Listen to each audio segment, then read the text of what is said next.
Hello student, today we start with the new topic of coordination chemistry is bonding in coordination compounds. ठीक है, तो जो भी theories है जिन्होंने बॉन्डिंग के बारे में, जो कोऑर्डिनेशन कॉम्प्लेक्सेस में किस तरह की बॉन्डिंग है उसके बारे में एक्सप्लेन किया है, वो हमारे पास डिफरेंट टाइप ऑफ थ्योरीज है।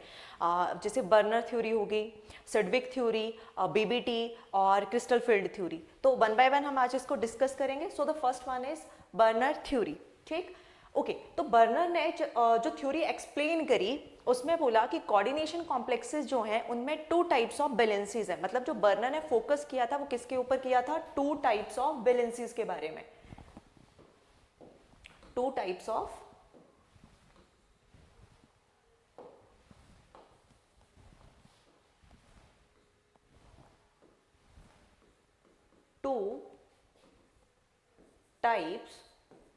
Of valences. और वो टू टाइप ऑफ वैलेंसीज क्या क्या थी? एक को नाम दिया गया प्राइमरी वैलेंसी,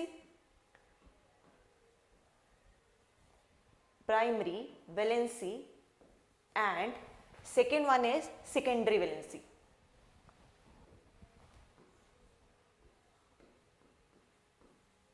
सेकेंडरी वैलेंसी। अब जो सेकेंडरी वैलेंसी है वो हमें क्या बताती है? जब भी हम कोऑर्डिनेशन कंपाउंड की बात कर रहे हैं तो जो सेकेंडरी वैलेंसी है वो कोऑर्डिनेशन नंबर बताएगी। ठीक है, कोऑर्डिनेशन नंबर। तो ऐसा बोल सकते हैं कि सेकेंडरी वैलेंसी किससे सेटिस्फाई होगी? कोऑर्डिनेशन नंबर से। तो जितना भी कोऑर्डिनेशन नंबर है किसी भी कंपाउंड के अंदर, वही उसकी क्या है? Secondary valency. ओके, अगर हम बात करते हैं प्राइमरी वैलेंसी की, तो प्राइमरी वैलेंसी कोऑर्डिनेशन कॉम्प्लेक्सेस में वो क्या बोल सकते हैं हम उसको? वो पार्ट है जो आयोनाइजेबल है। तो सबसे पहले अगर बात करें तो आयोनाइजेबल की। ठीक, आयोनाइजेबल का मतलब है जो एक्वस सॉल्यूशन में क्या कर जाए? आयंस में टूट जाए, उसे क्या बोला जाएगा? Primary valency. सेकेंड पार्ट है कि जो प्राइमरी वैलेंसी है वो किससे सेटिस्फाई होगी? जैसे यहाँ पे कोऑर्डिनेशन नंबर था वो सेटिस्फाई कर रहा था सेकेंडरी वैलेंसी को, वैसे ही जो प्राइमरी वैलेंसी है उसको कौन सेटिस्फाई करेगा? तो प्राइमरी वैलेंसी को सेटिस्फाई करेगा नेगेटिवली चार्ज्ड आयंस। मतलब वो स्पीशीज जो नेगेटिवली चार्ज हैं वो क्या बताएंगी हमें? प्राइमरी वैलेंसी के बारे में बताएंगी। ठीक है, ओके। तो या फिर हम ऐसे भी तो बोल सकते हैं कि जो भी ऑक्सीडेशन नंबर होगा वही क्या है हमारे पास? जो भी ऑक्सीडेशन नंबर है सेंट्रल मेटल आयन के ऊपर वही क्या है हमारे पास? प्राइमरी वैलेंसी है। जैसे हमारे पास ये कॉम्प्लेक्स है और हमें इसमें प्राइमरी और सेकेंडरी वैलेंसी बनानी है, तो कैसे बताएंगे? देखो, इस कॉम्प्लेक्स में अगर मैं कोबाल्ट के ऊपर चार्ज निकालूं, ऑक्सीडेशन स्टेट निकालूं, तो X प्लस क्लोरीन है 3 इंटू -1, क्योंकि क्लोरीन के ऊपर चार्ज होता है -1, तो 3 इंटू -1 प्लस अगर हमारे पास 6 वाटर है तो वाटर के ऊपर चार्ज 0, टोटल चार्ज हो गया 0। तो X के ऊपर कितना चार्ज आ जाएगा? 3।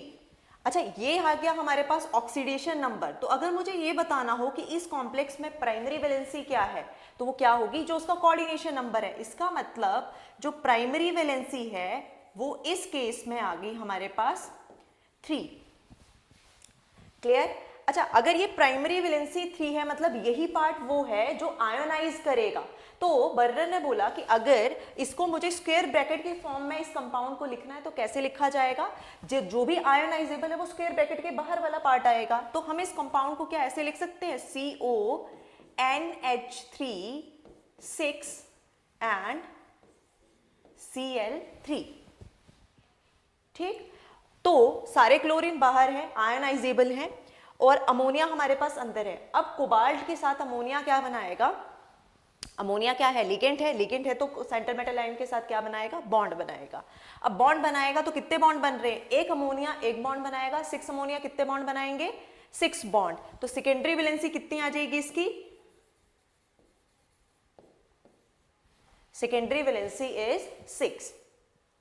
ठीक, तो अगर रिपीट करें कि बर्नर ने क्या किस चीज के बारे में बताया, तो बर्नर ने 2 टाइप ऑफ वैलेंसीज के बारे में बताया, जिसमें एक है primary valency, second one is secondary valency. Primary valency वो है जो आयनाइजेबल है, नेगेटिवली चार्ज है, आयन से सेटिस्फाई होगी, और जो ऑक्सीडेशन नंबर आ रहा है सेंट्रल मेटल आयन के ऊपर वो ही उसकी क्या है, प्राइमरी वैलेंसी। अगर सेकेंडरी वैलेंसी की बात करें तो जो कोऑर्डिनेशन नंबर है, जो कोऑर्डिनेशन नंबर है वही हमारे पास क्या है, सेकेंडरी वैलेंसी। तो इसी तरह से हमने इस कंपाउंड के अंदर प्राइमरी और सेकेंडरी वैलेंसी निकाली। ओके, अब हम नेक्स्ट वाले कंपाउंड्स में प्राइमरी और सेकेंडरी वैलेंसी निकालेंगे। सबसे पहले ऑक्सीडेशन नंबर निकाल लो, तो कोबाल्ट X इथेन 1,2 डायमीन के ऊपर कितना चार्ज होता है, 0, तो 2 इंटू 0 प्लस कितने क्लोरीन प्रेजेंट है, 2 क्लोरीन स्क्वायर ब्रैकेट के अंदर है और 1 क्लोरीन स्क्वायर ब्रैकेट के बाहर प्रेजेंट है। टोटल चार्ज इस कॉम्प्लेक्स के ऊपर कितना आ गया, 0। तो X कितना आ गया हमारे पास, प्लस के 3। अब प्लस के 3 इसका ऑक्सीडेशन नंबर है, मतलब इसकी प्राइमरी वैलेंसी कितनी होगी, प्राइमरी वैलेंसी इज 3। ओके, अगर हम सेकेंडरी वैलेंसी की बात करें तो देखो 2 क्लोरीन 2 बॉन्ड बनाएंगे, लेकिन इथेन 1,2 डायमीन हमने पढ़ा था ये बाइडेंटेट लिगेंड है, मतलब एक EN 2 बॉन्ड बनाएगा, तो यहाँ पे EN कितने प्रेजेंट है, 2 EN कितने बॉन्ड बना देंगे, टोटल 4, तो 4 EN बना रहे हैं बॉन्ड और 2 क्लोरीन बना रहे हैं, टोटल हो गया कोऑर्डिनेशन नंबर 6। अगर इसका कोऑर्डिनेशन नंबर 6 है तो सेकेंडरी वैलेंसी क्या होगी हमारे पास, 6। ठीक, अच्छा, अगर हम इसमें क्लोरीन की बात करें ना, तो एक क्लोरीन आयोनाइजेबल है, सिर्फ क्या है, एक क्लोरीन आपके पास आयोनाइजेबल है, जो 2 क्लोरीन जो स्क्वायर ब्रैकेट के अंदर प्रेजेंट है वो आयोनाइज नहीं करेंगी। इसका मतलब ये जो अंदर जो 2 क्लोरीन प्रेजेंट है वो कौन सी ड्यूल कैरेक्टर शो कर रही है, ड्यूल कैरेक्टर का मतलब है ये प्राइमरी वैलेंसी को भी सेटिस्फाई कर रहे हैं और सेकेंडरी वैलेंसी को भी क्या कर रहे हैं, सेटिस्फाई कर रहे हैं। और इसका अगर हम स्ट्रक्चर बनाएं तो बर्नर ने कुछ ऐसा बताया था कि जो प्राइमरी वैलेंसी उसको डॉटेड से शो करो और जो आपके पास सेकेंडरी वैलेंसी उसको नॉर्मल बॉन्ड बना के शो कर सकते हैं। तो जब हम इस कंपाउंड के लिए, द सेकेंड वन के लिए हम जब ड्रॉ करेंगे तो हमारे पास कुछ ऐसा आएगा, ये एक EN,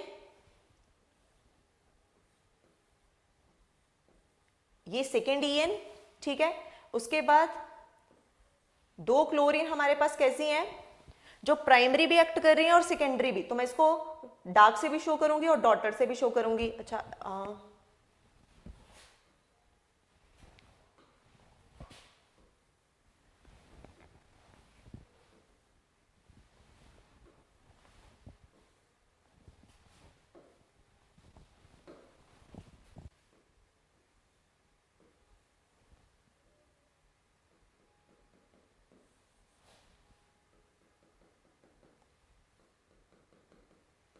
ओके, ये जो क्लोरीन है वो प्राइमरी भी शो कर रही है और सेकेंडरी भी शो कर रही है। ये जो डॉटेड वाली क्लोरीन है ये डायरेक्टली क्या शो कर रही है हमारे पास, प्राइमरी वैलेंसी।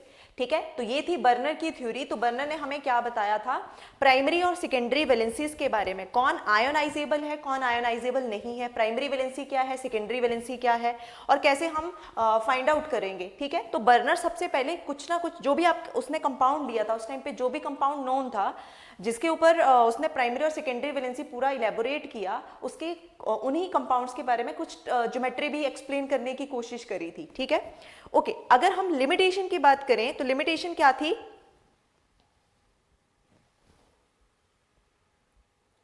बर्नर ने प्राइमरी सेकेंडरी वैलेंसी तो हमें एक्सप्लेन कर दी, क्या एक्सप्लेन नहीं कर पाए थे,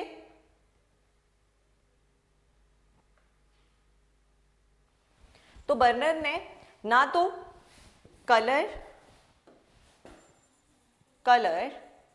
ऑफ एनी कंपाउंड, ना तो कलर बताया, ना तो मैग्नेटिक प्रॉपर्टीज को एक्सप्लेन किया है, magnetic properties.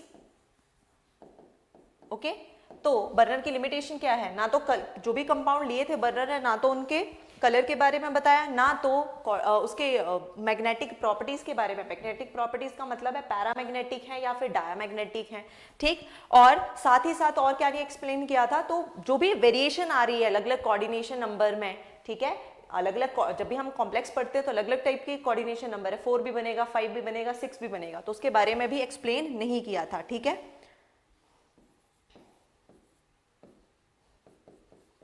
No explanation for variation in coordination number, ठीक। तो ये क्या थी, लिमिटेशन थी बर्नर थ्योरी की। तो बर्नर थ्योरी के बाद जो नेक्स्ट थ्योरी आई जिसने एक्सप्लेन किया कोऑर्डिनेशन कॉम्प्लेक्सेस के कोऑर्डिनेशन कॉम्प्लेक्सेस में बॉन्डिंग को, वो नेक्स्ट थ्योरी थी सिडविक।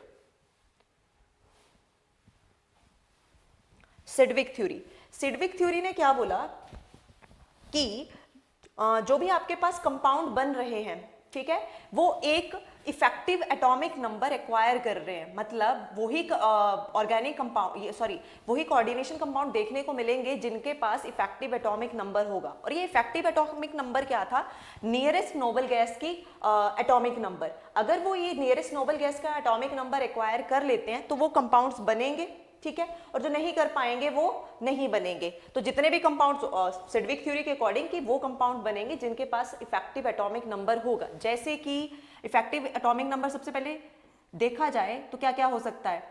अब जो डी ब्लॉक के एलिमेंट्स हैं, जो डी ब्लॉक के एलिमेंट है वो 21 से स्टार्ट होते हैं 30 तक, जो फर्स्ट सीरीज है 21 से लेकर 30 तक। तो इसके बाद जो नियरेस्ट नोबल गैस आती है वो कौन सी आएगी, तो वो है हमारे पास 36, ठीक। आर्गन तो देखो आ नहीं सकती क्योंकि आर्गन से बाद में ही तो डी ब्लॉक के एलिमेंट स्टार्ट हो रहे हैं, ठीक है। तो उससे नेक्स्ट वाली नोबल गैसेस की जो एटॉमिक नंबर है वो एक्वायर करने थे, तो 36 हो गया या फिर 54 हो गया एटसेट्रा। अब अगर किसी भी कंपाउंड का हमें इफेक्टिव एटॉमिक नंबर निकालना है तो निकाल लेंगे कैसे, तो उसके लिए फॉर्मूला है atomic number of central metal ion. किसी भी कॉम्प्लेक्स में जो सेंट्रल मेटल आयन है उसका atomic number minus oxidation state और प्लस क्या आ जाएगा कि हमारे पास कंपाउंड कितने बन रहे हैं, उस कोऑर्डिनेशन कंपाउंड में कितने नंबर ऑफ बॉन्ड्स बने, कितना कोऑर्डिनेशन नंबर है या कितने बॉन्ड बने, उसमें इलेक्ट्रॉन काउंट करने हैं हमें, ठीक है। तो नंबर ऑफ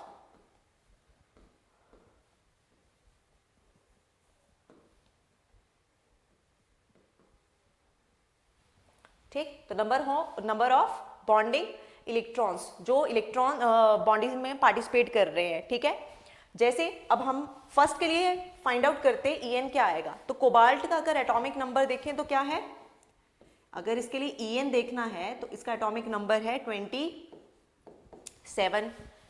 अच्छा, ऑक्सीडेशन नंबर कितना आएगा तो कैलकुलेट कर लेते हैं, x प्लस 6 इंटू 0 -3, -3 क्यों लिख रही हूं, एक क्लोरीन के ऊपर -1, 3 क्लोरीन के ऊपर -3 आ जाएगा, इक्वल्स टू, तो x कितना आ गया मेरे पास प्लस के,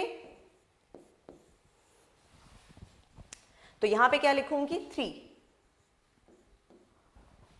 ठीक है। अब बॉन्डिंग के इलेक्ट्रॉन कितने हैं, तो यहां पे 6 बॉन्ड है, ठीक है। एक अमोनिया एक बॉन्ड बनाएगा, 6 अमोनिया 6 बॉन्ड बनाएंगे, और हर एक में इलेक्ट्रॉन कितने आएंगे, 2 इलेक्ट्रॉन, क्योंकि एक बॉन्ड मतलब 2 इलेक्ट्रॉन, 6 बॉन्ड है तो कितने हो गए 12, ठीक। तो हमारे पास टोटल कितना आ गया 27 माइनस 3 प्लस 12, तो ये हो गया 36।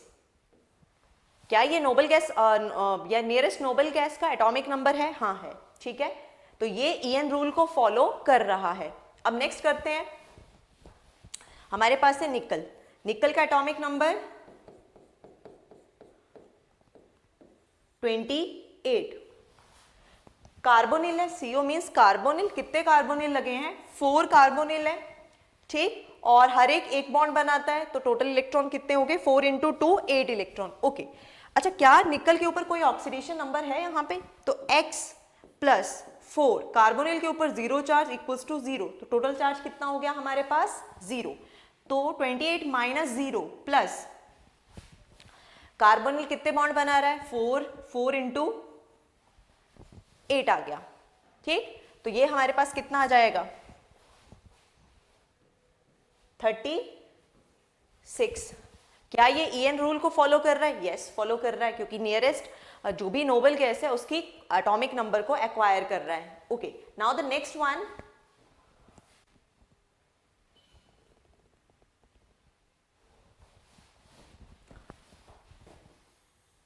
इसमें सेंट्रल एटम कौन है? आयरन. आयरन का एटॉमिक नंबर कितना है? आयरन का आ गया हमारे पास 26. ऑक्सीडेशन नंबर कितना है तो कैलकुलेट कर लेते हैं. पोटाशियम के ऊपर होता है +1. 4 पोटाशियम प्रेजेंट है तो 4 प्लस हो गया, प्लस आयरन का हमें कैलकुलेट करना है x, और साइनो के ऊपर कितना आ जाएगा? 6 इंटू -1 इक्वल्स टू 0, क्योंकि टोटल चार्ज पूरे कंपाउंड के ऊपर 0 है. तो ये कितना आ गया मेरे पास? x is equals to +2. Clear?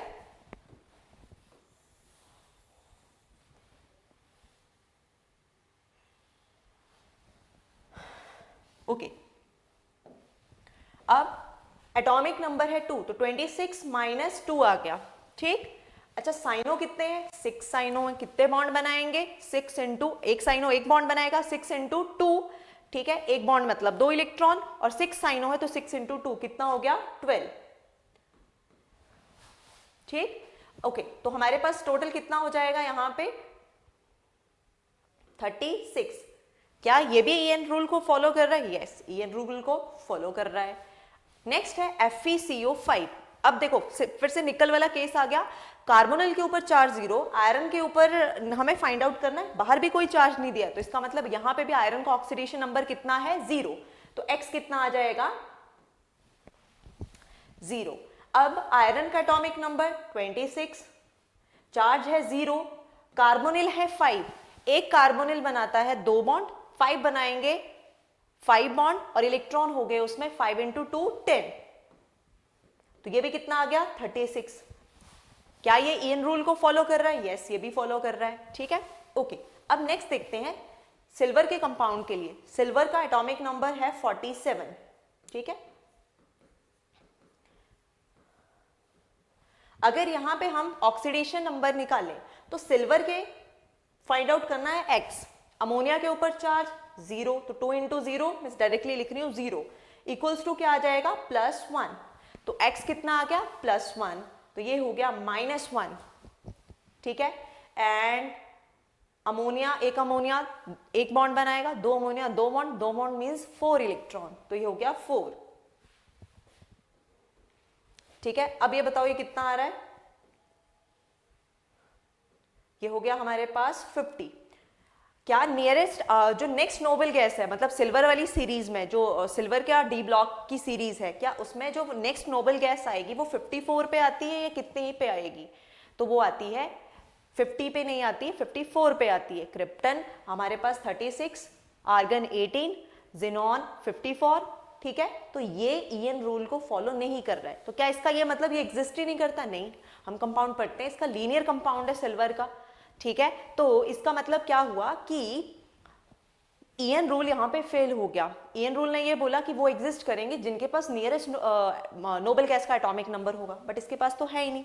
चलो नेक्स्ट वाले के लिए चेक कर लेते हैं. तो अगर ऑक्सीडेशन नंबर निकालें तो x प्लस साइनो है 2, एक के ऊपर चार्ज होता है -1 इक्वल्स टू. ठीक है. तो कितना आ जाएगा x के ऊपर? प्लस, इसके ऊपर भी +1 है, तो 47 -1 प्लस क्या हो गया? एक साइनो एक बॉन्ड बनाएगा मींस 2 इलेक्ट्रॉन, 2 साइनो का मतलब हो गया 4 इलेक्ट्रॉन. ये भी कितना आ गया मेरे पास? 50. क्या ये ईएन को फॉलो कर रहा है? नहीं कर रहा है.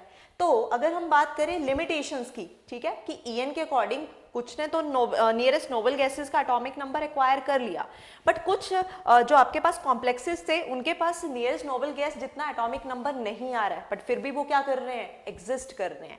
तो यही लिमिटेशन थी कि ईएन जो है वो क्या कर रहा है? ईएन रूल के अकॉर्डिंग जिनके atomic number nearest noble gas जैसे नहीं आ रहे हैं उसको एग्जिस्ट नहीं करना चाहिए था, बट वो स्टिल एग्जिस्ट कर रहे हैं. ठीक है. तो इसकी लिमिटेशन क्या आ जाएगी हमारे पास?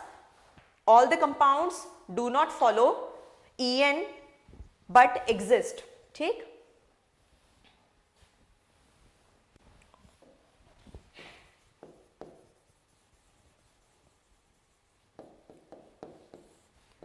All the compounds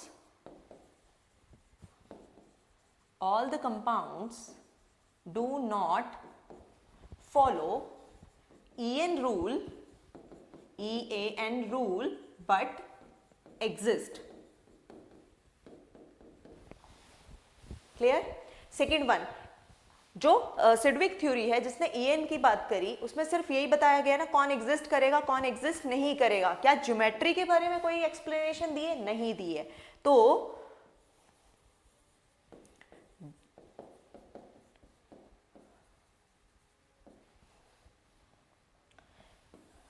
not explain the geometry of the compounds, the geometry of the compounds। ठीक, तो ये क्या थी? लिमिटेशन थी सिडविक थ्योरी की। नेक्स्ट आती है बीबीटी।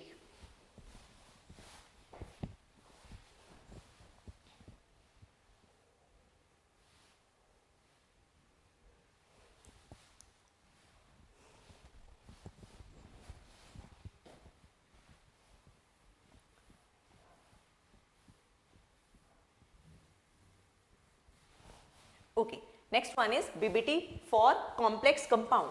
तो सबसे पहले अगर बीबीटी की बात करें तो बीबीटी ने कैसे एक्सप्लेन किया कि कोऑर्डिनेशन कंपाउंड कैसे बन रहे हैं। तो बीबीटी ने फर्स्ट चीज जो बोली कि यहां पे जो बॉन्ड बनेगा between the metal and ligand, वो बॉन्ड कैसा है? वो है कोऑर्डिनेट बॉन्ड।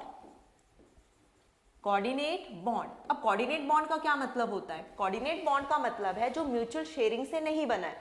म्यूचुअल शेयरिंग का मतलब होता है अगर ए और बी आपस में बॉन्ड बना रहे हैं तो एक इलेक्ट्रॉन ए ने दिया और दूसरा इलेक्ट्रॉन बी ने दिया, दोनों ने आपस में बॉन्ड बना लिया और दोनों ने शेयरिंग करी, वो भी म्यूचुअल है। एक ने एक दिया तो दूसरे ने भी एक दिया है बॉन्ड बनाने के लिए। बट जब हम कोऑर्डिनेट बॉन्ड की बात कर रहे हैं, ये हो गया सिंपल कोवलेंट बॉन्ड जो म्यूचुअल शेयरिंग से बना। जब हम कोऑर्डिनेट की बात कर रहे हैं तो यहाँ पे एक ही एटम ऐसा होगा जो इलेक्ट्रॉन क्या कर रहा होगा? शेयर कर रहा होगा दूसरे के साथ। तो जैसे ए और बी में मान लो सिर्फ बी ने क्या किए हैं? ए के साथ अपने इलेक्ट्रॉन शेयर किए हैं।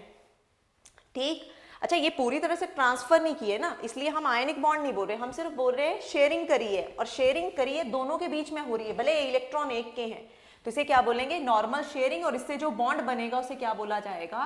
Coordinate bond. तो बीबीटी के अकॉर्डिंग जो मेटल और लिगेंड का बॉन्ड बन रहा है वो कैसा बॉन्ड है? कोऑर्डिनेट बॉन्ड है। सेकेंड चीज जो बीबीटी ने एक्सप्लेन करी कि ये जो बॉन्ड बन रहा है ये किससे बनेगा? ओवरलैप से बनेगा। ओके, नेक्स्ट अगर हम बात करें कि जब हम कोऑर्डिनेट बॉन्ड बनेगा मेटल के साथ, ठीक है, तो मेटल के डी ऑर्बिटल में, और वो डी भी कैसे होंगे? Hybrid orbitals. मतलब ये जो मेटल को जब लिगेंड ने मेटल को इलेक्ट्रॉन शेयर करे हैं तो किस में किए हैं? हाइब्रिड ऑर्बिटल्स, हाइब्रिड ऑर्बिटल्स में। ठीक, ओके। तो अगर नेक्स्ट बात करी जाए कि जब बॉन्ड बन रहा है, लिगेंड ने मेटल को दे दिया, इलेक्ट्रॉन दे दिए, दोनों ने बॉन्ड बना लिए, उसके अकॉर्डिंग अलग अलग टाइप की क्या आएगी? हाइब्रिडाइजेशन आएगी। और हाइब्रिडाइजेशन में वो ही ऑर्बिटल्स पार्टिसिपेट करेंगे जो वैलेंस के हैं। और इसमें कौन कौन से ऑर्बिटल्स पार्टिसिपेट करेंगे? तो वो हैं एस, पी और डी। ठीक, और हाइब्रिडाइजेशन होगी, और हाइब्रिडाइजेशन जो है उसके थ्रू फिर बॉन्ड फॉर्मेशन बनेगी कोऑर्डिनेशन कंपाउंड्स में। तो जैसे अगर हम बात करें, मान लो हम सिल्वर की बात करते हैं, या कोई भी कंपाउंड ले लेते हैं, अभी के लिए जनरल पहले अगर बात करें, तो अगर हाइब्रिडाइजेशन बनी sp, ठीक है, s और p, तो ज्योमेट्री कैसी आएगी?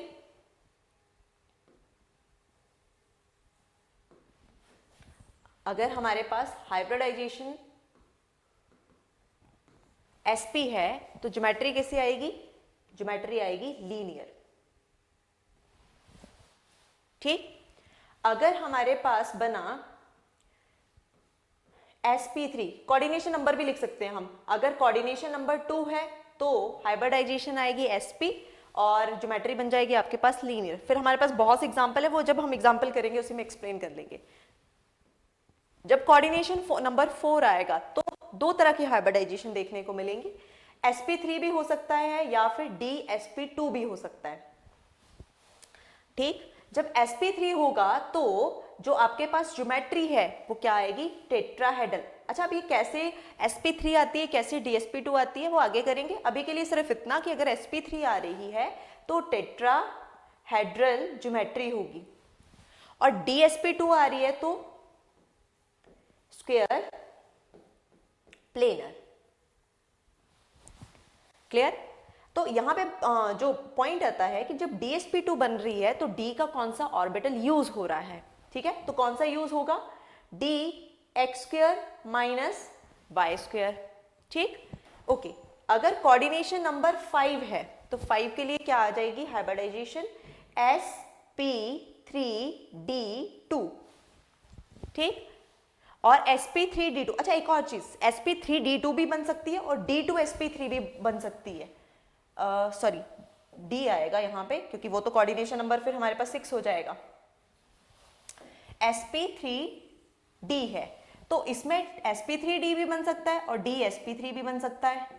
अच्छा, इन दोनों में फर्क क्या है, कभी मैं d पीछे लिख रही हूं, कभी मैं आगे लिख रही हूं। तो देखो, अगर तो d इनर ऑर्बिटल यूज हो रहा है, मतलब आपके पास था आउटर मोस्ट शेल में 3d 4s एंड 4p, तो देखो एम्प्टी 4d भी प्रेजेंट होता है ना, बट जब कंपाउंड बना तो उसने d यूज किया 3d, मतलब इनर वाला यूज किया, तो ऐसे कॉम्प्लेक्सेस को बोला जाता है इनर ऑर्बिटल कॉम्प्लेक्सेस। ठीक, कब बोलेंगे इनर ऑर्बिटल, जब 3d यूज होगा, और जब 4d यूज होगा तब क्या बोला जाएगा, तो इसे बोलेंगे outer orbital complexes, outer orbital complexes. अब सिंपल सा रूल है, अगर अंदर वाला d ऑर्बिटल एम्प्टी है या उसमें कम इलेक्ट्रॉन है और बॉन्डिंग के लिए ऑर्बिटल्स अवेलेबल हैं तो इनर ऑर्बिटल कॉम्प्लेक्सेस बनेगा। लेकिन अगर इनर वाला d पूरा फिल्ड है, वो हाफ फिल्ड हो या चाहे फुली फिल्ड हो, अगर फिल्ड है तो अंदर वाला d यूज नहीं कर सकते हैं, तो कौन सा ये करेंगे, बाहर वाला d, और उसे क्या बोला जाएगा, आउटर ऑर्बिटल कॉम्प्लेक्सेस। ठीक, तो इसका मतलब अंदर वाला या तो खाली होना चाहिए या खाली करवाया जा सकता हो। अब करवाओगे कैसे, कहीं पे पेयरिंग हो सकती है। तो जनरली जो इनर ऑर्बिटल कॉम्प्लेक्सेस हैं वो तब बनेंगे जब लो स्पिन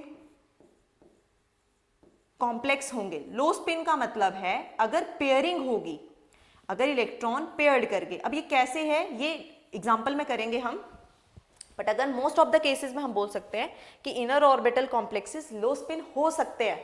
एग्जैक्टली नहीं बोल रहे कि सारे के सारे ही होंगे, बट हो सकते हैं अगर उनका डी फील्ड था और फिर भी अंदर वाला डी यूज हो रहा है तब, और डी अगर वैसे ही एम्प्टी है तो इनर ऑर्बिट जो लो स्पिन है उसकी कोई बात ही नहीं आएगी। ठीक, ओके, तो हमारे पास आ गया sp3d या dsp3। क्लियर? और यहां पे क्या आ जाएगा हमारे पास,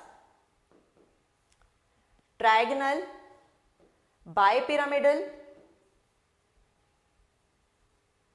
या फिर स्क्वायर पिरामिडल।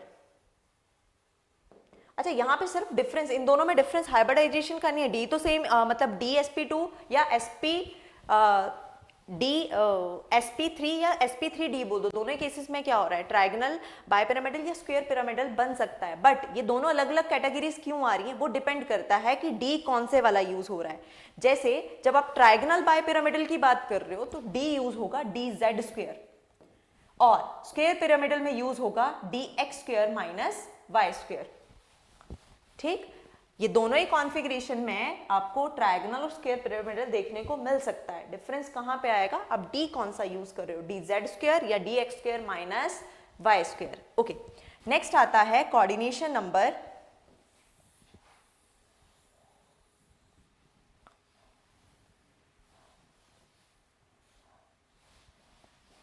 नेक्स्ट है कोऑर्डिनेशन नंबर 6। तो कोऑर्डिनेशन नंबर 6 के लिए जो हाइब्रिडाइजेशन आएगी वो आएगी sp3d2 या फिर d2sp3। अब बता सकते हो दोनों में से कौन सा आउटर ऑर्बिटल कॉम्प्लेक्स होगा और इनर कौन सा होगा। जब मैं d पहले लिख रही हूं तो मतलब अंदर वाला d यूज हुआ है, अंदर वाला d मतलब इनर d कॉम्प्लेक्सेस, और अगर D2 बाहर लिख रही हूं तो इसका मतलब आउटर डी कॉम्प्लेक्स है, ठीक है। और इसके लिए जो ज्योमेट्री है वो क्या आ जाएगी हमारे पास, ऑक्टाहेड्रल। अच्छा, अगर यहां पे बात करी जाए कि डी कौन से यूज हो रहे हैं, तो कौन से होंगे, d x square minus y square और डी जेड स्क्र, क्योंकि यहां पे डी दोनों ही यूज हो रहे हैं ना, d x square minus y square या फिर डी जेड स्क्र। क्लियर। तो ये बीबीटी के क्या है, इंफॉर्मेशन है जो हमें दी है कि हाइब्रिडाइजेशन कैसे फाइंड आउट हम कर सकते हैं। क्लियर। और हाइब्रिडाइजेशन फाइंड आउट करने के लिए हमें जो सबसे इंपॉर्टेंट चीज है वो मैग्नेटिक प्रॉपर्टीज पता होनी चाहिए, magnetic properties and coordination number. क्योंकि देखो अभी भी तो हमने लिस्ट किसके अकॉर्डिंग बनाई है, कोऑर्डिनेशन नंबर के अकॉर्डिंग ना। अगर हमें ये पता होगा कि कितना कोऑर्डिनेशन नंबर है, कितने बॉन्ड बनेंगे, तभी हम बता पाएंगे कि कौन सी हाइब्रिडाइजेशन है। दूसरा मैग्नेटिक प्रॉपर्टीज पता होंगी तभी हमें पता चलेगा कि कहाँ इलेक्ट्रॉन हमें पेयर करने हैं और कहाँ पे इलेक्ट्रॉन हमें पेयर नहीं करने हैं, ठीक है। तो इसके लिए हमारे पास ये दो इंफॉर्मेशन होना जरूरी है, क्योंकि बीबीटी ने लिगेंड्स के बारे में कोई इंफॉर्मेशन नहीं दी कि कौन सा स्ट्रांग है, वीक है, ज्यादा इंफॉर्मेशन वो हम सीएफटी में करते हैं, ठीक है। तो हमारे लिए ये क्या होता है, एक तरह से हिंट है ये बताने के लिए कि क्या हाइब्रिडाइजेशन होगी, कहाँ इनर ऑर्बिटल कॉम्प्लेक्स बनेगा, कहाँ पे आउटर ऑर्बिटल कॉम्प्लेक्स बनेगा, ठीक। ओके, अब हम क्वेश्चन से करते हैं, ठीक।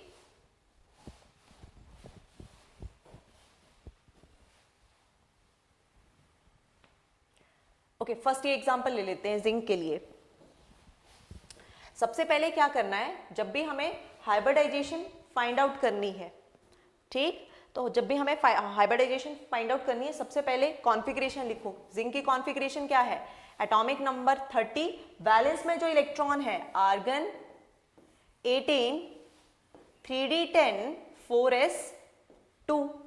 अब जो सेकेंड स्टेप है, अगर मैं जिंक के लिए यहां पे कॉन्फ़िगरेशन के अकॉर्डिंग इलेक्ट्रॉन्स फिल कर दूं तो डी में कितने इलेक्ट्रॉन आएंगे, 1 2 3 4 5 6 7 8 9 10। 4s में कितने आएंगे, ठीक, और 4p में कितने आएंगे, तो 4p तो एम्प्टी है। अब मुझे क्या फाइंड आउट करनी है नेक्स्ट स्टेप में, जिंक की ऑक्सीडेशन नंबर। फर्स्ट मैंने उसकी कॉन्फ़िगरेशन लिखी, सेकेंड इज उसकी ऑक्सीडेशन नंबर। तो कैलकुलेट अगर हम करें, x plus 4 into 0 is equals to +2, तो x कितना आ गया, सिंपल +2। अब जिंक +2 के लिए अगर मैं ऑक्सीडेशन स्टेट निकालूं तो हमेशा याद रखो जो इलेक्ट्रॉन पहले निकाले जाते हैं वो कहां से निकाले जाएंगे, S से या फिर D से। तो सबसे पहले इलेक्ट्रॉन निकाले जाते हैं S से। कितने इलेक्ट्रॉन निकालने हैं मुझे, 2 इलेक्ट्रॉन, तो ये पूरा का पूरा क्या हो जाएगा, एम्प्टी। तो हमारे पास अब ऑर्बिटल्स में कितने इलेक्ट्रॉन है, D में 10 और S हमारे पास हो गया, ठीक है, S हो गया हमारे पास एम्प्टी और P भी है हमारे पास एम्प्टी। अब मुझे बताओ क्या कोई चांस है कि मैं जो ये 3D है इसको यूज कर सकूं किसके लिए, लिगेंड के साथ बॉन्ड बनाने के लिए, नहीं, वो तो पूरा फुली फिल्ड है, हम कुछ नहीं कर सकते। इसका मतलब मुझे बनाने हैं बॉन्ड 4, ठीक है। 4 बॉन्ड बनाने के लिए नेक्स्ट वाले ऑर्बिटल्स देखो, क्या 4 ऑर्बिटल्स फ्री हैं बॉन्ड बनाने के लिए, ये एम्प्टी है, हाँ है, 1 2 3 और 4, ठीक है। तो हमने बोला कौन से ऑर्बिटल यूज करने, हाइब्रिडाइज्ड, मतलब पहले ये ऑर्बिटल क्या होंगे, रीडिस्ट्रीब्यूट करेंगे, ठीक, अपनी एनर्जी को, और ये क्या कर जाएंगे, इक्वल एनर्जी के हो जाएंगे, अप्रोक्सीमेट इक्विवेलेंट एनर्जी के हो जाएंगे। जैसे ही हो जाएंगे हम जो लिगेंड्स हैं वो इसमें क्या करेंगे, इलेक्ट्रॉन पेयर डोनेट कर देंगे। तो जब बन रहा है कॉम्प्लेक्स जिंक अमोनिया, टेट्रामोनिया बन रहा है ना, टेट्रामीन सॉरी,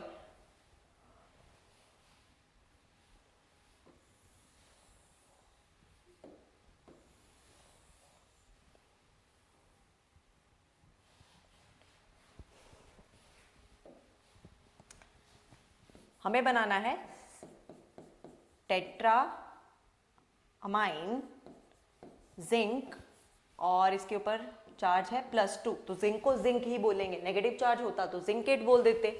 अब डी तो फुली फिल्ड है, ये एज इट इज इसमें इलेक्ट्रॉन रहेंगे,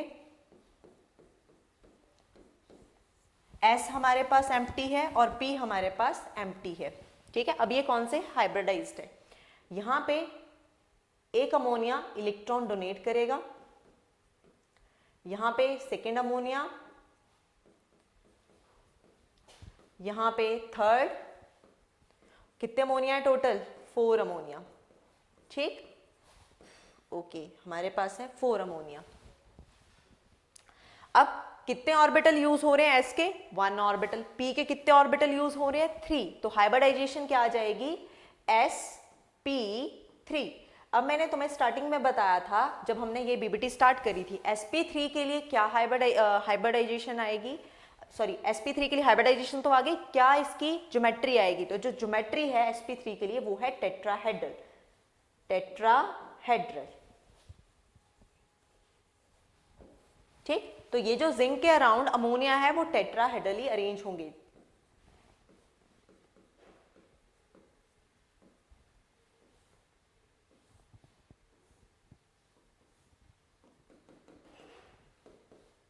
कुछ इस तरह से,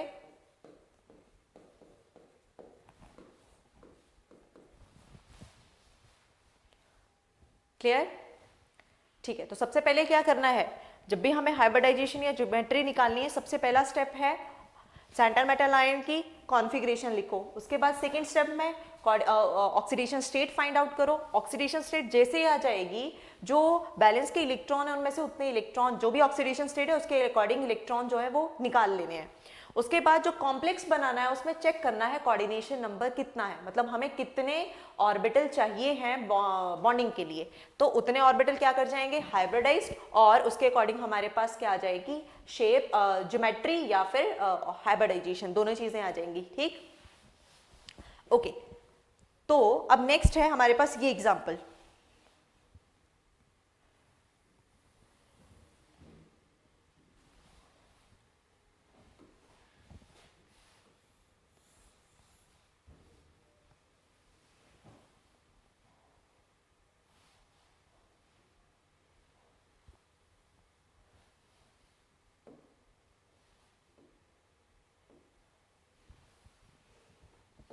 चलो, अब नेक्स्ट है निकल Cl4 2 नेगेटिव, मतलब टेट्राक्लोरिडो, टेट्राक्लोरिडो निकलेट, क्योंकि 2 नेगेटिव चार्ज है कॉम्प्लेक्स के ऊपर, तो हमारे पास बन जाएगा ये निकलेट। तो सबसे पहले निकल की कॉन्फ़िगरेशन लिखेंगे। क्या है निकल की कॉन्फ़िगरेशन, 3d8 4s2,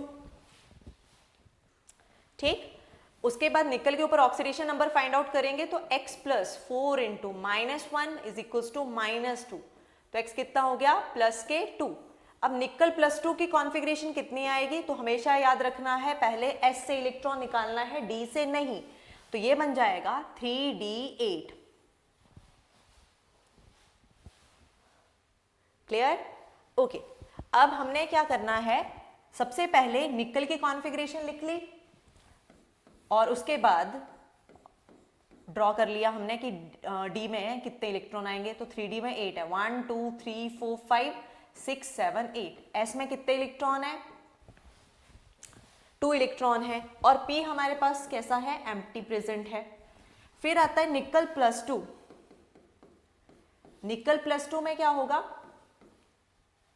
1 2 3 4 5 6 7 8, डी के इलेक्ट्रॉन तो एज इट इज रहे, एस जो वो एम्प्टी हो गया, और पी अभी भी एम्प्टी प्रेजेंट है। अब हमें कितने बॉन्ड बनाने हैं, तो निकल क्लोराइड के साथ NiCl4 2 नेगेटिव बनाने के लिए 4 ऑर्बिटल की जरूरत है। कैसे पता चला, कोऑर्डिनेशन नंबर 4 है, 4 क्लोरीन प्रेजेंट है, ठीक है। तो डी एज इट इज रहेगा, या फिर मैं एक और काम कर सकती थी कि इन दोनों इलेक्ट्रॉन्स को क्या कर देती, पेयर कर देती, तो डी जो है वो इनर वाला एम्प्टी हो जाता है एक ऑर्बिटल, एस और पी तो पहले एम्प्टी है, बट उसने क्या लिखा है, this compound is paramagnetic in nature. Paramagnetic means इसके पास अनपेयर्ड इलेक्ट्रॉन प्रेजेंट है, और अगर अनपेयर्ड इलेक्ट्रॉन है तो मैं इनको पेयरिंग नहीं कर सकती हूँ, ठीक है। इसीलिए स्टार्टिंग में लिखा था कि मैग्नेटिक प्रॉपर्टीज हमें बताएगी क्या हाइब्रिडाइजेशन हो सकती है क्या नहीं, ठीक है। तो यहां पे 8 इलेक्ट्रॉन एज इट इज रहे,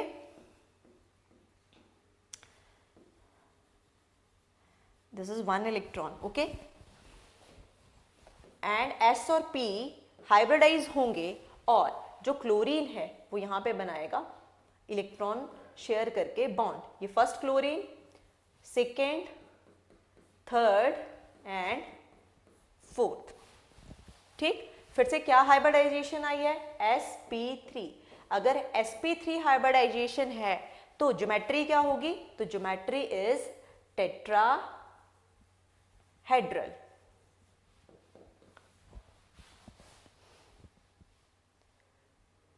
क्लियर? ओके, नेक्स्ट एग्जांपल करते हैं अब।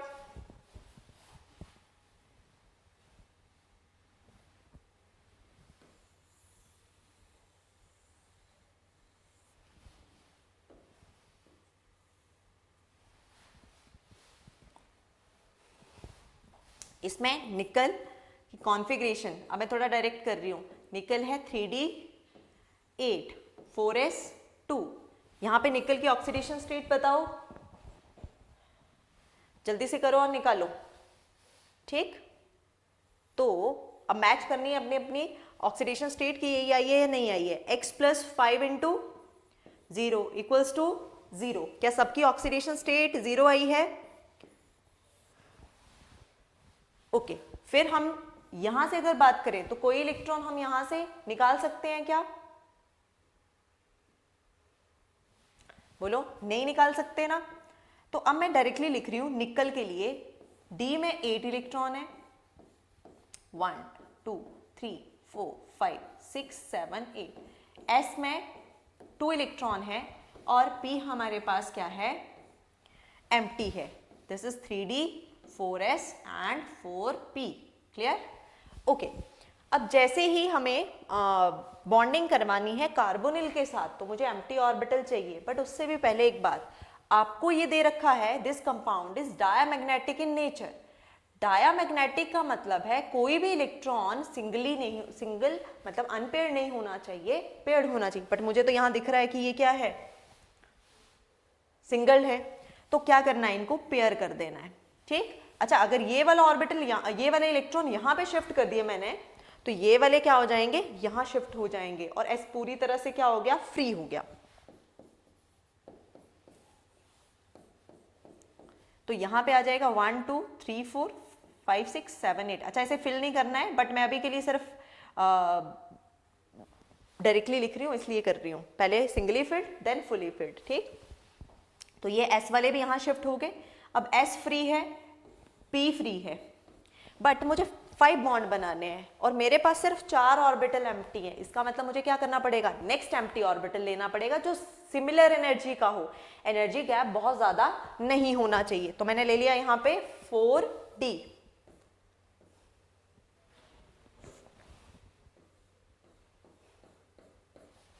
ठीक, तो ये आ गया मेरे पास 4d।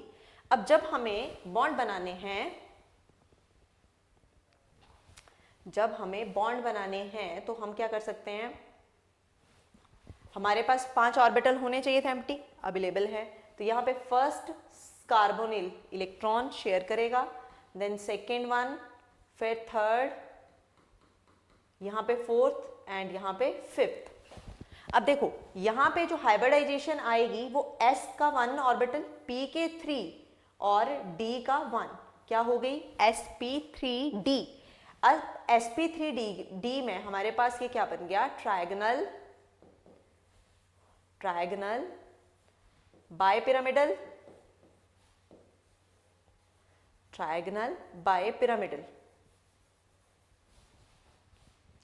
ठीक, अच्छा, अब तुम बोलोगे कि ट्रायगोनल बायपिरामिडल कैसे पता चला? हमने तो sp3d पे 2 पढ़े थे कि स्क्वायर पिरामिडल भी हो सकता है, ट्रायगोनल बायपिरामिडल भी हो सकता है। ठीक है, तो अगर तो वो d बता दे कि कौन से वाला यूज कर रहा है तो हम डायरेक्टली लिख देंगे कि अकॉर्डिंग टू d इसकी क्या ज्योमेट्री बनेगी। ठीक है, अभी के लिए हमारे पास जो नॉर्मल बनेगी वो है ट्रायगोनल बायपिरामिडल। ठीक है,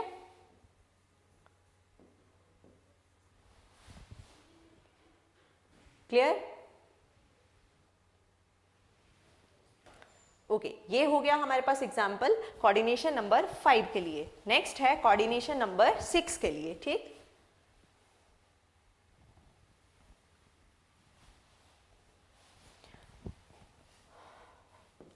कोऑर्डिनेशन नंबर 6 के लिए।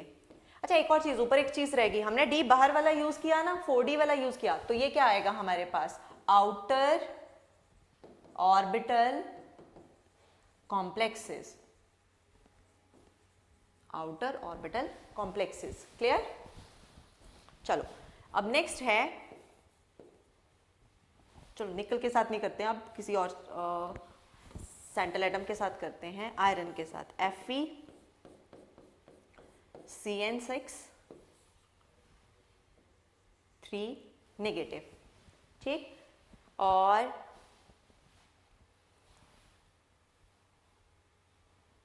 इसमें अब हमें देखना है कि लिगेंड वीक है या स्ट्रांग है, तो थोड़ा सा हिंट हम CFT से लेते हैं वैसे तो जब भी सॉल्व करते हैं। अभी के लिए हम इतना याद रख सकते हैं, दो टाइप की कैटेगरीज हैं, वीक फील्ड और स्ट्रांग फील्ड की। Weak field ligands and strong field ligands. Strong field ligands, strong field ligands में हमारे पास CO हो गया, CN हो गया, EN हो गया, एटसेट्रा। और वीक में हमारे पास क्या आ जाएंगे, वीक में हमारे पास वाटर, Cl नेगेटिव, ठीक, इसके अलावा अमोनिया,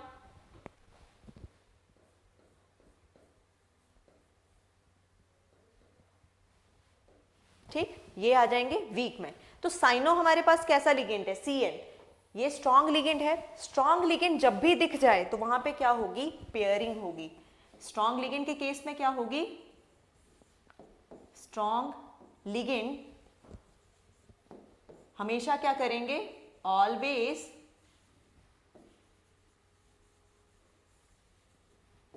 पेयरिंग। अब पेयरिंग कहां करनी है, पेयरिंग करनी है डी ब्लॉक के इलेक्ट्रॉन्स में। अच्छा कई बार हमें एस के भी शिफ्ट करने पड़ जाते हैं, पर मोस्ट ऑफ द केसेस में मतलब डी के इलेक्ट्रॉन ही होते हैं जहां पे हमें पेयरिंग करने की जरूरत पड़ती है। एक और चीज, जब आप पेयरिंग कर रहे हो तो वो कौन सा कॉम्प्लेक्स बनेगा, वो हमेशा बनेगा लो स्पिन कॉम्प्लेक्सेस, लो स्पिन कॉम्प्लेक्सेस। इसका मतलब अगर पेयरिंग नहीं हो रही है तो क्या बनेगा, हाई स्पिन कॉम्प्लेक्सेस। और पेयरिंग कहां नहीं होगी, जहां पे लिगेंड क्या होगा आपके पास, वीक लिगेंड होगा। क्लियर? ओके, अब इसके लिए देखते हैं आयरन की आयरन की जो कॉन्फ़िगरेशन है वो है 3D8 3D6 4s2। यहां पे आयरन की ऑक्सीडेशन स्टेट है +3। अब एक बार मैच करोगे, निकालोगे, कैलकुलेट करोगे और बताओगे +3 ही है ना, खुद के साथ चेक करो। ठीक, +3 आ गया तो ये होगी मेरे पास 3D5 4s2, सॉरी 4s0 हो जाएगा, 3D5 4s0। अब मैं डायरेक्टली Fe+3 के लिए लिख रही हूँ, ठीक है, अब स्टार्टिंग की कॉन्फ़िगरेशन नहीं लिख रही हूँ। तो मैंने आयरन +3 के लिए लिखा, तो डी में कितने इलेक्ट्रॉन है, 5, 1 2 3 4 और ये 5, ये है 3D। 4s हो गया एम्प्टी, 4p है हमारे पास एम्प्टी। अब लिगेंड कैसा लगा है, लिगेंड को देखो, साइनो इज स्ट्रॉन्ग लिगेंड, तो cyano is strong ligand, so pairing occur. और पेयरिंग होगी तो यहां से पेयरिंग करना स्टार्ट करेंगे, ये यहां पेयर करेगा, ये यहां पे पेयर करेगा। तो जब हमने पेयरिंग करी, ये हो गया Sb और Pb एम्प्टी पड़ा है। अब जब कॉम्प्लेक्स बनना है FeCN6 3 नेगेटिव, तो साइनो ने क्या किया, एक साइनो ने यहां शेयर कर दिए, दूसरे साइनो ने यहां पे, थर्ड ने यहां पे, फोर्थ, फिफ्थ एंड सिक्स्थ। ठीक है, अब D के कितने ऑर्बिटल यूज हो रहे हैं, 2 यूज हो रहे हैं। ठीक, D2 S का 1 और P के 3, D2sp3। अब D अंदर वाला यूज हुआ इसलिए लिखा भी पहले गया है। अब अंदर वाला यूज हो रहा है मतलब इनर ऑर्बिटल यूज हो रहा है, तो कौन से कॉम्प्लेक्सेस हुए? Inner orbital complexes. अब देखो पहले स्पिन क्या थी सबकी, अगर प्लस है तो सबकी प्लस है, माइनस है तो सबकी माइनस हाफ है। ज्यादा थी, जैसे पेयर कर जाएंगे एक दूसरे की स्पिन को कैंसिल कर देंगे, स्पिन होगी कम, इसलिए क्या बोला जाएगा इनको? लो स्पिन कॉम्प्लेक्सेस। अच्छा, पैरामैग्नेटिक है या फिर डायामैग्नेटिक है, तो डी में एक अनपेयर्ड इलेक्ट्रॉन प्रेजेंट है, और एक भी अनपेयर्ड इलेक्ट्रॉन हमें क्या बताता है कि पैरामैग्नेटिक कंपाउंड है। क्लियर? ओके, तो ये कर लिया हमने ऑक्टाहेड्रल के लिए, वो भी कौन सा? इनर ऑर्बिटल कॉम्प्लेक्सेस, या फिर बोल सकते हो लो spin complexes. Clear?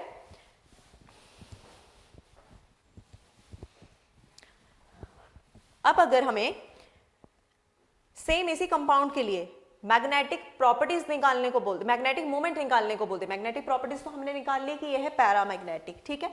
Magnetic moment निकालने को बोल दे तो क्या फॉर्मूला है? मैग्नेटिक मोमेंट निकालने का फॉर्मूला है mu is equals to n plus 2 under root Bohr magnetron, ठीक है, where n is the number of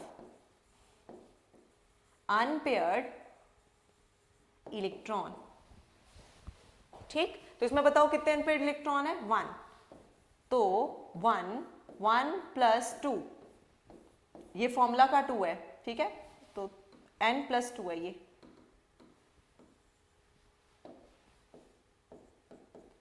n plus 2, ठीक, तो कितना आ जाएगा? Under root 3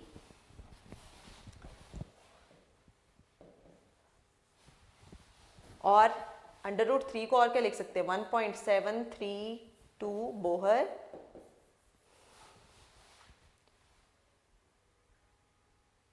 clear? ओके, अब एक और ऑक्टाहेड्रल कॉम्प्लेक्सेस कर लेते हैं। ठीक,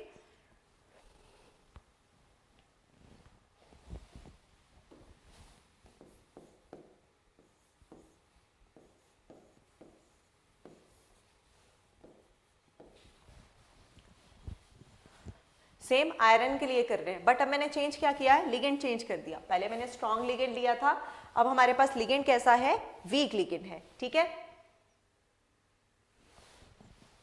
तो इस केस में अभी हमने आयरन की ऑक्सीडेशन स्टेट निकाली थी, या इस पे फिर से निकाल लो, x -6 is equals to -3। Same इसलिए बोल रही हूँ कि सेम आएगी क्योंकि लिगेंड के ऊपर चार्ज सेम है, तो ये आ गया आयरन के ऊपर +3 ऑक्सीडेशन स्टेट। आयरन +3 की कॉन्फ़िगरेशन लिखूंगी तो डी में कितने इलेक्ट्रॉन होंगे? 1 2 3 4 5, ठीक, एस तो एम्प्टी हो गया, और ये रहे हमारे पास empty p and empty d. अच्छा, मैं अब डी क्यों बना रही हूँ? पहले तो मैंने बनाया नहीं, तो थोड़ी देर में पता चल जाएगा क्यों बना रही हूँ, ठीक। ओके, अब जब हमारे पास लिगेंड चेक करें हम, तो हमारे पास लिगेंड है क्लोरीन, और क्लोरीन क्या है? Week ligand. वीक लिगेंड, तो मुझे बताओ पेयरिंग होगी या नहीं होगी?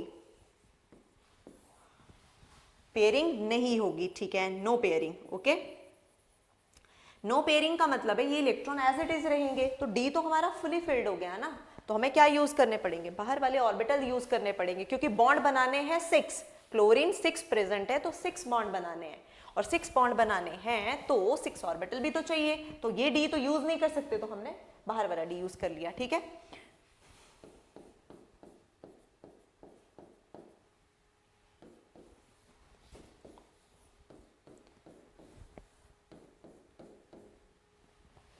अब देखो इसमें जब FeCl6 3 नेगेटिव बनेगा, तो यहां पे फर्स्ट क्लोरीन ने शेयर किए, देन सेकेंड क्लोरीन ने, ये वाला third, fourth, fifth and sixth, ठीक। तो यहां पे हमारे पास हाइब्रिडाइजेशन क्या आ जाएगी? p के 3 ऑर्बिटल और d के 2, sp3d2। अब sp3d2 है तो क्या आएगा, ऑक्टाहेड्रल।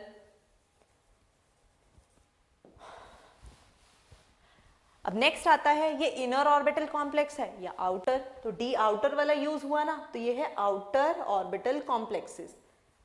हाई स्पिन या लो स्पिन, तो देखो कोई पेयरिंग नहीं हुई है, जितनी स्पिन आनी चाहिए थी उतनी स्पिन है, कोई पेयर नहीं किया, तो ये है हमारे पास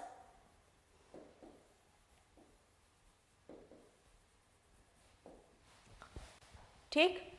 ज्योमेट्री ऑक्टाहेड्रल होगी, हाइब्रिडाइजेशन होगी, आउटर हाई स्पिन। ओके, अब मान लो हमें निकालनी है मैग्नेटिक मोमेंट, कितनी आएगी, कितने अनपेयर्ड इलेक्ट्रॉन है 5, तो √5 5 + 2 बोहर मैग्नेट्रॉन कितना आ जाएगा, √35 बोहर मैग्नेट्रॉन। ये कहां से लाई मैं फॉर्मूला, अभी थोड़ी देर पहले लिखा था ना, μ = n + 2 where n is the number of unpaired electron. Clear. तो अकॉर्डिंग टू बीबीटी कैसे कैलकुलेट करना है, कैसे हमें हाइब्रिडाइजेशन निकालनी है, कैसे ज्योमेट्री आएगी, क्लियर। कब हाई स्पिन होगा, कब लो स्पिन कॉम्प्लेक्स होगा, ठीक। अच्छा, इतना कुछ हम इससे बीबीटी से कैलकुलेट कर पा रहे हैं, लेकिन फिर भी क्या थी, बीबीटी की ड्रॉबैक थी। तो क्या थी ड्रॉबैक्स, बीबीटी क्या एक्सप्लेन करना भूल गई। सबसे पहले तो बीबीटी ने हमें लिगेंड्स के बारे में नहीं बताया, ठीक है। उसने ये एक्सप्लेन नहीं किया कि क्यों कभी स्क्वायर कॉम्प्लेक्स बन जा रहा है, स्क्वायर प्लेनर कॉम्प्लेक्स बन जा रहा है, क्यों कभी टेट्राहेड्रल बन जा रहा है, ठीक है। कोई एक्सप्लेनेशन नहीं दी। ओके, इसके अलावा हमें नंबर ऑफ एजम्पशंस लेनी पड़ी इस थ्योरी में। कभी हम खुद से मतलब खुद से तो नहीं बोल रहे हैं, कहीं ना कहीं बोला कि ये पैरामैग्नेटिक है तो हमने पेयरिंग नहीं करी, कहीं ना कहीं बोला डायामैग्नेटिक है, हमने पेयरिंग कर दी, ठीक है। तो एक तो ये है कि नंबर ऑफ एजम्पशंस इंक्लूड करती है ये theory. Second, ligands weak field है या फिर स्ट्रॉन्ग फील्ड है, नॉट एक्सप्लेन्ड, नॉट एक्सप्लेन्ड, ठीक है। अच्छा, इसके अलावा जब हम मैग्नेटिक प्रॉपर्टीज निकाल रहे हैं या मैग्नेटिक मोमेंट्स निकाल रहे हैं, वैल्यूज निकाल रहे हैं ना कि इतनी बोहर मैग्नेट्रॉन आई, तो ये जो मैग्नेटिक प्रॉपर्टीज थी या मैग्नेटिक मोमेंट की वैल्यू थी वो एक्यूरेट नहीं थी कुछ कुछ कॉम्प्लेक्सेस के लिए। जैसे एक्सपेरिमेंटली अगर मैच करी गई तो कुछ वैल्यूज जो थी, जो बीबीटी के अकॉर्डिंग हमने कैलकुलेट करके निकाली, मतलब जब हम कैलकुलेशन से निकालते हैं और जो एक्सपेरिमेंटल डाटा था वो मैच नहीं हो रहा था, तो ये भी क्या थी, लिमिटेशन थी किसकी, बीबीटी की, ठीक। फिर कुछ कॉम्प्लेक्सेस की जो क्या बोल सकते हैं हम, हाइब्रिडाइजेशन और ज्योमेट्री जो आनी चाहिए थी अकॉर्डिंग टू बीबीटी, वो भी बीबीटी अच्छे से एक्सप्लेन नहीं कर पाई। उसके लिए हमारे पास एक कॉम्प्लेक्स है जिसकी जो हाइब्रिडाइजेशन है वो एक्यूरेट नहीं आई थी अकॉर्डिंग टू बीबीटी। तो वो कॉम्प्लेक्स है हमारे पास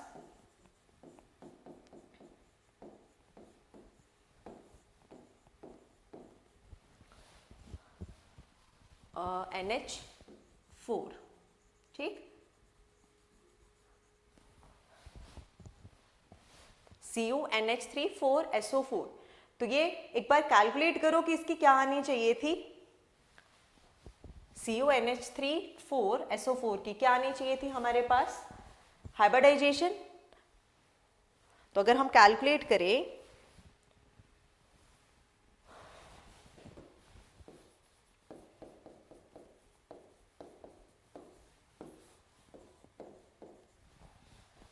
तो देखो, कॉपर के ऊपर अगर ऑक्सीडेशन नंबर फाइंड आउट करें तो X + 4 × 0 - 2 = 0। -2 कहाँ आया, कहाँ से आया, फॉर सल्फेट X = 2।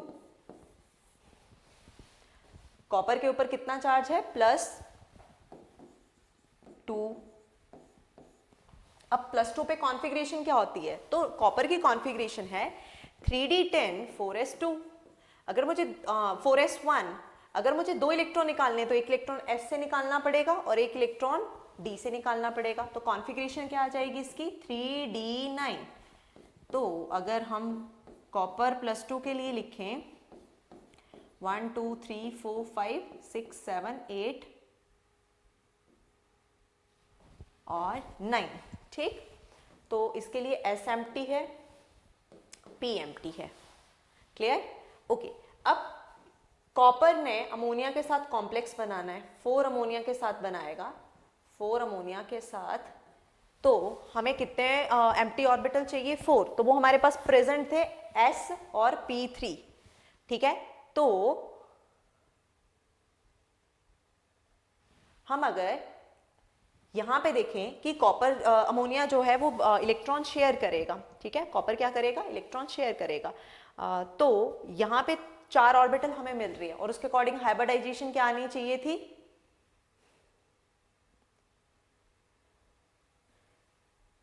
तो हाइब्रिडाइजेशन आनी चाहिए थी sp3, बट एक्सपेरिमेंटली जो हमारे पास हाइब्रिडाइजेशन है वो sp3 नहीं है, वो क्या है, dsp2, ठीक है। dsp2 कैसे आई, तो अच्छा एक्सप्लेन करने के लिए, क्योंकि dsp2 पता चल गई कि ये वैल्यू, तो कैसे एक्सप्लेन किया कि हो सकता है ये जो एक इलेक्ट्रॉन है ना, ये कहां चला जाए, p में चला जाए, तो अंदर वाला d क्या हो गया, एम्प्टी हो गया, तो वो यूज हो जाएगा dsp2, ठीक।